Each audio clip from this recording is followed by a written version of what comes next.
जो भगवा है उसको एक तरीके से ट्रेंड भी बना लिया ना लोगों ने। सड़क पे जो भीख मांग रहे होते वो भी भगवा पहन के, उनको पता नहीं है भगवा का मतलब, मगर भगवा पहन के हर कोई जो है घूम रहा है, कोई भीख मांग रहा है, कोई जो है नकली साधु और साध्वी बन के घूम रहे हैं। हमारे पास पहचान नहीं है। शकुनी के अगर हम पासों की बात करें, उसके जैसे मुझे तो समझ में आ रहे हैं, दिखाई दे रहे हैं। आप उनका क्या था, अपने पिता की हड्डियों से उन्होंने पासी बनाई थी।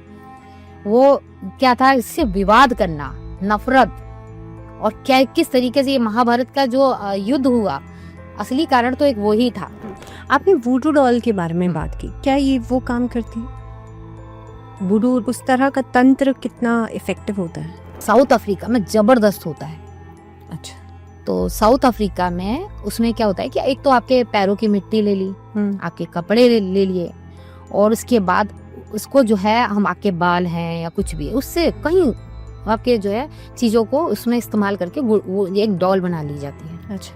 अब उस डॉल के ऊपर वो तंत्र करते हैं। कई लोग कर्ण पिशाचनी ऐसी सिद्धियां कर लेते हैं। ये करना, उसमें अलग अलग तरह के प्रोसेसेस बताए गए हैं, इतने दिन का।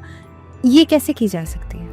ये कहने की बात है कि कर्ण पिशाचनी की सिद्धि अगर किसी के पास है, वो व्यक्ति अगर दम तोड़ता है तो विद इन सेकेंड यानी कि मिनटों के अंदर उनके कीड़े पड़ जाते हैं। क्यों? क्योंकि आपका शरीर तो वही खा जाती है, आप अपने घर परिवार के लोगों को नुकसान पहुंचाओगे। आजकल जो भगवा है उसको एक तरीके से ट्रेंड भी बना लिया ना लोगों ने। महाकुंभ में हमने देखा अलग अलग तरह से लोग भगवा धारण कर रहे थे, और खास तौर पे नेम फेम पाने के लिए लोग आजकल भगवा धारण कर लेते हैं। इस चीज को कैसे समझा जाए कि कौन सही है और कौन सिर्फ दिखाने के लिए दिखावा कर रहा है? सबसे बड़ी बात होती है, जो असली होते हैं ना वो कभी भी सामने नहीं आते। और ऐसे ऐसे बाबा लोग हैं जिनको सिद्धियां इतनी हैं, वो बर्फ में बैठे रहते हैं, और जब कहते हैं वो होता है ग्रहण पड़ता है, और बहुत सारी ऐसी, जैसे कि होली का टाइम हो गया, रात में जो पूजा होती है, दिवाली हो गया, उस दौरान वो लोग आते हैं, अपने बाहर निकलते हैं, और जो बर्फ में बैठे कब से सालों से तपस्या कर रहे हैं। आज क्या ट्रेंड हो गया है, भगवा पहन लो और नकली जटाएं लगा लो और लेंस लगा लो, उसके बाद आप बहुत खूबसूरत बन के, कि हम खूबसूरत साध्वी हो गए, या कोई जेंट्स इतने जबकि कम है, लेडीज में ज्यादा हो रहा था कि आ रहे हैं नए नए भगवा, एक शौक यानी हो गया था। कुंभ के दौरान ऐसा लग रहा था कि हर कोई जो है साध्वी है। उसी दौरान मेरे को भी वो हुआ था, जबकि मैं भगवा तो बहुत पहले से, मगर ऐसे नहीं कि डेली पहनती थी, पहनती रहती थी, चैनल जाती थी तब भी पहनती थी, क्योंकि मेरा प्रोग्राम भी ऐसा होता था। तो उसी दौरान मैं देखती थी इतने लोग आते थे जो भगवा को उन्होंने बहुत यानी बदनाम कर दिया। आज ये हो गया है कि हम जब सड़क पे निकलते हैं ना, तो आप देखो सड़क पे जो भीख मांग रहे होते वो भी भगवा पहन के, उनको पता नहीं है भगवा का मतलब, मगर भगवा पहन के हर कोई जो है घूम रहा है, कोई भीख मांग रहा है, कोई जो है नकली साधु और साध्वी बन के घूम रहे हैं। हमारे पास पहचान नहीं है। पहचान कैसे हो, उसके लिए जरूरी है कि उसको कितना ज्ञान है, वो पीछे से क्या है, क्या चीज है, ऐसे बन गए हो, किस अखाड़े से जुड़े हुए हो, जिस अखाड़े के गुरु ने आपको जोड़ा है उसकी नॉलेज होनी चाहिए, पता होना चाहिए कि आप किस अखाड़े से हो, आपके गुरु कितने महत्वपूर्ण हैं, आपको खुद को कितनी पूजा पाठ और कितना ज्ञान है, तब इतना होना चाहिए। इसीलिए जो ना लोग है ना भ्रमित हो रहे हैं, और कई लोग तो जो भगवा को जब वो करते हैं, बदनाम कर देते हैं। तो हम ये भी है कि हम, ऐसी बात नहीं है कि हमने अगर पहना है तो हम अपने भगवाधारियों के खिलाफ ना खड़े हों। अगर गलत करोगे तो खड़े होंगे, गलत सहन नहीं करेंगे, क्योंकि ये सनातन धर्म का मामला है, ये हमारे हिंदुस्तान का मामला है। तो हम इसमें जो है, अगर गलत करोगे, चाहे वो महिलाओं के लिए किसी के लिए हो, तो हम उनका साथ नहीं देंगे। आपने कहा भगवा को समझना बड़ा मुश्किल है ना, क्योंकि भगवा धारण करना अपने आप में एक जिम्मेदारी है, सनातन धर्म की धरोहर है। तो भगवा को समझा कैसे जाए, या फिर आपके अंदाज में, आपके तरीके से समझने की कोशिश की जाए, भगवा क्या है? देखिए भगवा क्या है, ये कलर ही जो होता है, ये संतों का सबसे प्यारा कलर है। कि इसको हम क्या केसरिया रंग भी कहते हैं, और ये सूर्य का प्रतीक है, ग्रहों का सबसे बड़ा सूर्य और मंगल का प्रतीक है। और ऐसे में अगर हम इस चीज को धारण करते हैं, अंदर से आत्मबल हमें मिलता है, लीडरशिप मिलती है हमें अच्छे से, और ये पवित्र है। इसको अगर हम देखते हैं भगवान श्री राम ने भी धारण करा, भगवानों के ऊपर भी हम ये इस वस्त्र को देखते हैं, वो पदवी आपको मिल रही है। एक तरीके से हम कहते हैं भगवान के हम गढ़ों में आ जाते हैं और आपको वो पदवी मिल रही है। और ऐसी पदवी को अगर हम ईमानदारी से और बहुत ही यानी कि कह सकते हैं कि अच्छे चरित्र के साथ में अपनाते हैं तो अच्छी बात है। वरना ज्यादातर क्या होता है, भगवा पहन लेते हो, इसके महत्व को जानते नहीं है। मैं तो चाहती हूँ, मैं आगे हम आने वाले समय में सोच रहे हैं कि आप अगर भगवा हर कोई पहनता हुआ नहीं दिखे, भगवा वही पहने जिसको पूरे तरीके से भगवा। आजकल ये गले में साफा डाल दिया, चलो चलता है, ठीक है कि ये हमारे एक जैसे पार्टी के भी होते हैं कुछ लोग, ठीक है, मगर जो है जो जिसकी ड्रेस है भाई उसको वहीं तक रहने दो। वो कितना त्याग करके यहाँ तक पहुंचा है, वो सिर्फ समर्पित है भगवान के लिए, समर्पित है देश के लिए। और आप जो है उसको मजाक बना के अगर इस तरीके से उसका उपयोग करते हो तो बहुत खराब लगता है। तो ये सोचने वाली बात है कि अगर हम देखते हैं वहां पर कि कोर्ट में जाते हैं तो ब्लैक एंड व्हाइट का हो रहता है, उनकी टाई होती है जो पहचान होती है, और वही ब्लैक एंड व्हाइट कहीं दूसरी जगह भी देखते हैं तो वहां पे अलग पहना होता है। तो कहीं ना कहीं जो है हर जगह एक ड्रेस कोड है। अगर ये भगवा हमारा कहीं अगर इस तरीके से कोई भीख मांग रहा है, कोई गलत काम कर रहा है, तो ये बदनाम करने वाली बात है। और इसकी महत्वता ऐसी है कि भाई जब तक आप जानोगे नहीं कि ये त्याग करके ही जीवन में आपको प्राप्त होता है और ये ईश्वर की देन है और आप भगवान के गढ़ों में गिने जाते हो, आपको लोग भगवान की पदवी के बराबर मानते हैं। तो ये चीज मैं कहूँ। ठीक है, आप क्योंकि ज्योतिष भी हैं और यहाँ पे क्योंकि जो मैं देख पा रही हूँ, क्या कहते हैं इसे, रमल? हम इसे रमल कहते हैं। और रमल जो है कई तरीके के होते हैं, ये हमारे बहुत पहले प्राचीन पद्धति से चली आ रही है रमल, उसके अलग अलग तरीके होते हैं। तो चौपड़ जिसे आपने सुना होगा, कई लोग शकुनी के अगर हम पासों की बात करें, उसके जैसे मुझे तो समझ में आ रहे हैं, दिखाई दे रहे हैं, आप बताइए क्या है ये? देखिए जो शकुनी मामा की आपने बात की है, वो भी जो है उनका क्या था, अपने पिता की हड्डियों से उन्होंने पासी बनाई। वो क्या था, इससे विवाद करना, नफरत, और क्या किस तरीके से ये महाभारत का जो युद्ध हुआ, असली कारण तो एक वो ही था जो अब उसने अपनी बहन के घर में पूरा एकदम कुछ ना कुछ इस तरीके से जो करा कि अपने बहन के बच्चों को भड़काना, ये करना, ये यानी जो जहर उसने उस परिवार में घोला जिसकी वजह से ये महाभारत का युद्ध हुआ। अब इसमें क्या है, ये आपने रमल की बात करी है तो उसमें हमने अगर वो उसको लेते हैं, वो चौपड़ कहलाता है। चौपड़ लेके वो करते थे, चौपड़ पे डालते थे, जैसे हम उस समय जुआ खेलने की बात होती थी ना, तो जिसमें पांडवों ने उनके साथ खेला था तो वो पासे को बोलते थे, वो वैसे ही नंबर आता था। बात ये आ जाती है कि हमारा आज के समय में अगर हम रमल की बात करते हैं, हम ज्योतिष के हिसाब से करते हैं, तो यहाँ पर कोई पंचांग नहीं है, कुछ भी नहीं है। अब यहाँ हम सिर्फ जो नंबर है, जो हमारे आप देखेंगे अष्ट धातु वाले जो हमारे रमल है, उसके बाद में वो अलग अलग लकड़ियों के हैं।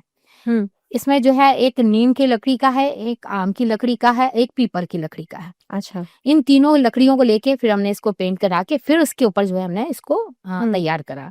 अब इसमें हम जब डालते हैं तो इसमें एक जो होता है आपका जो नीम होता है, वो आपको बताता है कि आपके शत्रुओं के बारे में, आपकी अलग अलग चीजों के बारे में। दूसरा जो है जो अगर हम पीपल की बात करते हैं तो आपके पद प्रतिष्ठा, धन वगैरह इन सब की बताते हैं।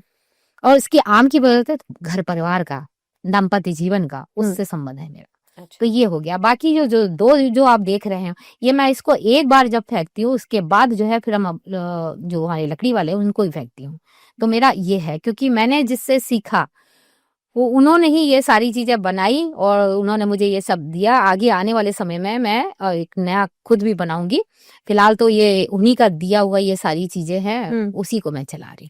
ये जो नीचे आपने बिछाया हुआ है, ये बड़ा दिखने में, इस पे अलग अलग दिशाएं लिखी हैं, अलग अलग ग्रहों के नाम लिखे हैं, अलग अलग नंबर्स भी लिखे हैं, क्या मतलब है इनका?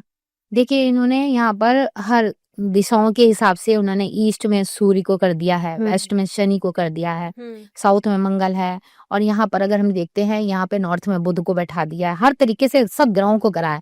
और वहाँ पे ईस्ट और नॉर्थ के बीच में वहाँ पे गुरु बृहस्पति आ गए हैं, शुक्र हो गए हैं अग्नि कोण में, यहाँ पे राहु आ गए हैं आपके साउथ और वेस्ट के बीच में, और इधर हम देखते हैं चंद्रदेव है यहाँ पर नॉर्थ और वेस्ट के बीच में। तो इस तरीके के ये सिंबल भी बने हुए हैं कि राशियां भी यहाँ पर अपनी अपनी स्थिर है। हर चीज जो उन्होंने बनाया था वो मैं उसी को चला रही हूँ।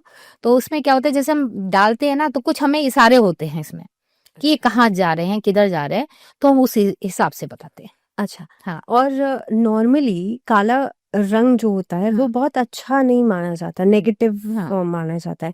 लेकिन ये तो सब काले कपड़े पे ही बना हुआ है। अब काले कपड़े पे इसलिए उन्होंने बनाया क्योंकि उसमें रंग उभर के नहीं आया, दिखाई नहीं देगा। अच्छा। फिर उसके बाद जो था कि उन्होंने इसलिए बताया कि काले के ऊपर हमने ये सारी चीजें प्रिंट करी है, इसको हम मानेंगे। अच्छा। इसके अलावा क्योंकि यहाँ पे तंत्र से भी कहीं ना कहीं पे इसे जोड़ा जाता है इस विद्या को। कई लोग जो है मानते हैं, मगर मैं ये कहूंगी कि वो मैंने जैसे आपको बताया कि शकुनी मामा जो थे उन्होंने तो अपने पिता की हड्डियों से बनाया हुआ था।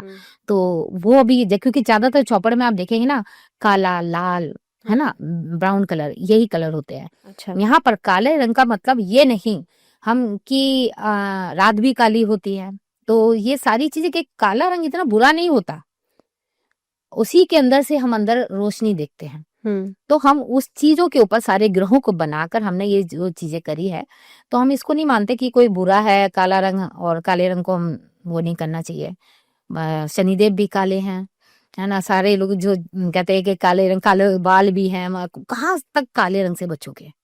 तो काले रंग का तो ऐसा कोई प्रभाव नहीं काले रंग से इस तरीके से। वो तो अलग बात है कि राशियों के ऊपर अगर किसी के पास शनि की 7.5 चल रही है, ढैया चल रही है और उनके अगेंस्ट है, तो वो काले कपड़े वो अवॉइड करते हैं, ना कि ये।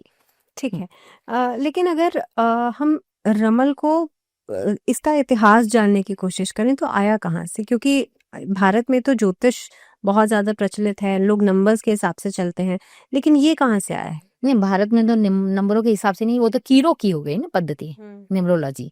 ये रमल का आजकल तो इंडिया के लोग भी बहुत ज्यादा कर रहे हैं। हाँ, वो तो बहुत ज्यादा कर रहे हैं। और इसका अगर हम बात करते हैं कि ये कहाँ से आए, ये महाभारत काल से हम देखते चले आ रहे हैं, वहां से आया है।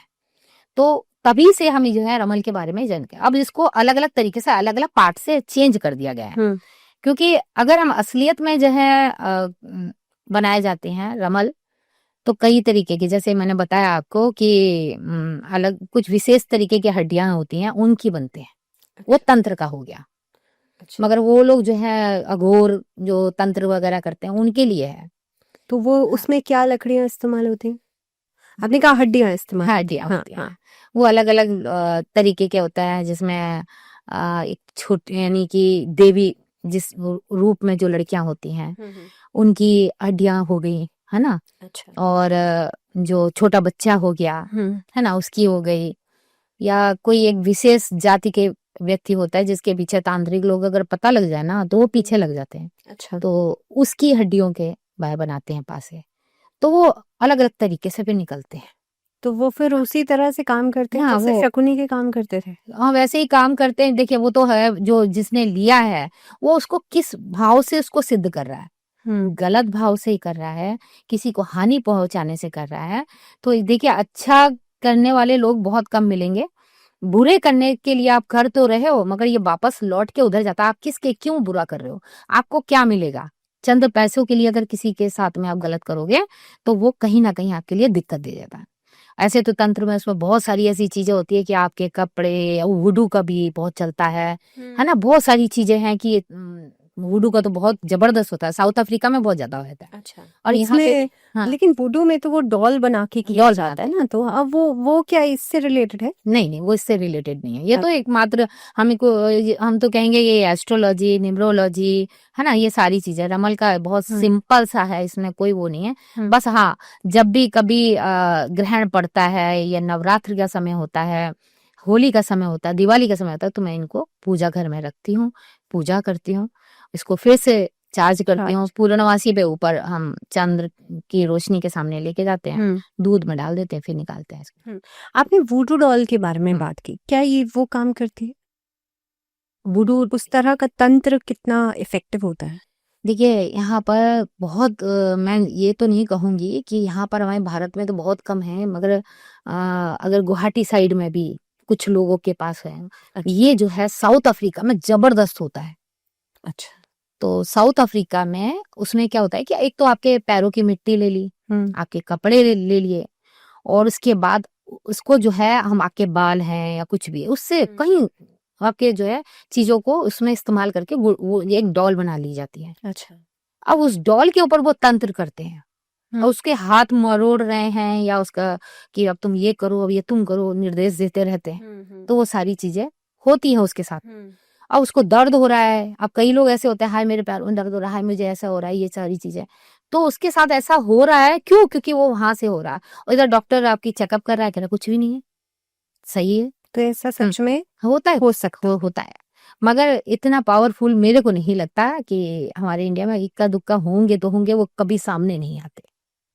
और पैसे के लिए मात्र किसी की जिंदगी से खेलना, कई लोग बोल तो देते हैं कि ऐसे तंत्र का ये करना वो करना बहुत मुश्किल होता है। आपको, आप समाज में परिवार के साथ, घर में गृहस्थियों के साथ नहीं रह सकते हो, उसका दायरा अलग होता है, आप उन्हीं के साथ में बैठ नहीं सकते हो, क्योंकि आपके साथ में जो जितने भी चाहे कह लीजिए जो अघोर का काम करते हैं, उनके साथ में निगेटिव चीजें बहुत सारी होती हैं, क्योंकि वो निगेटिव चीजें करते रहते हैं।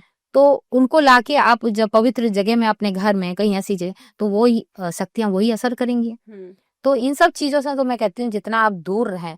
आप किसी का बुरा करोगे वो तो चलो मर के चला गया, मगर उसका पाप कहीं ना कहीं आपके बच्चे जब आपके सामने तड़पेंगे। कई लोग कहते हैं हमें तो कुछ भी नहीं हुआ, हमने इसके साथ वो करा, उसने उसको तो ठीक है, मगर नहीं, जब उसका बच्चा तड़पता है या उसके परिवार के किसी को तकलीफ होती है, तो वो पीड़ा जब उसको ज्यादा होती है ना, तब पता लगता है कि हाँ आपने किसी के साथ बुरा करा। ये कर्मास हमारे वापस आते हैं। तंत्र की सिद्धि जो लोग करते हैं, खास तौर पे कहा जाता है कि जो कई लोग कर्ण पिशाचनी ऐसी सिद्धियां कर लेते हैं, ये करना, उसमें अलग अलग तरह के प्रोसेसेस बताए गए हैं, इतने दिन का, ये कैसे की जा सकती है?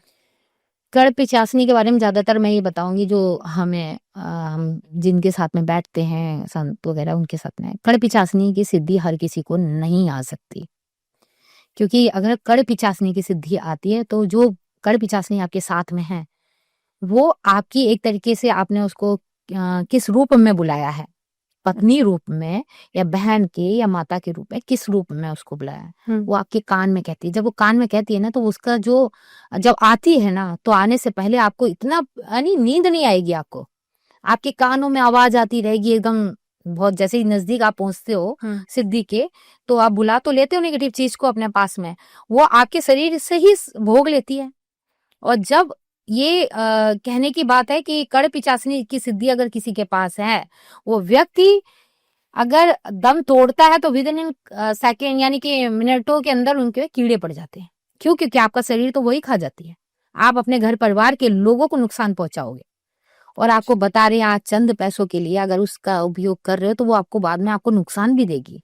आपकी गति कैसे होगी? मान लीजिए मैंने किसी सिद्धि को, आज के समय में असलियत में जो होते हैं साधक होते हैं, वो क्या करते हैं, अपनी सिद्धि हम किसी को जब तक देंगे नहीं तब तक हमारी शरीर से प्राण नहीं निकलेंगे। जरूरी होता है कि हम अपनी सिद्धि मैं किसी को दे के जाऊंगी तभी हमारे शरीर से हमारे प्राण निकलेंगे, अन्यथा मैं उन्हीं सिद्धियों के साथ में उसी जो है उन्हीं के कह सकते हैं उनके ग्रहों के साथ में जो भी है, जिस भाव में जिस जहां भी रहते हैं, जैसे कि भूत लोक में घूम रहे हैं, प्रेत लोक में घूम रहे हैं, या पिचास उसमें है, योगनियों में है, कहाँ पे भी उसी में जो है घूमते रहते हैं। तो ये आपको कैरी फॉरवर्ड करना है उसको, हाँ उसको आपको आगे देना है। और उसको देते हैं, जैसे कई होते हैं जैसे कि साधु संत होते हैं जिनको बहुत ज्ञान है, जिनको बहुत सिद्धियां करी है, वो अपने शिष्यों को देते हैं, शिष्य भी चुन के देते हैं कि हम उसको दे रहे हैं, उसका गलत उपयोग ना करें।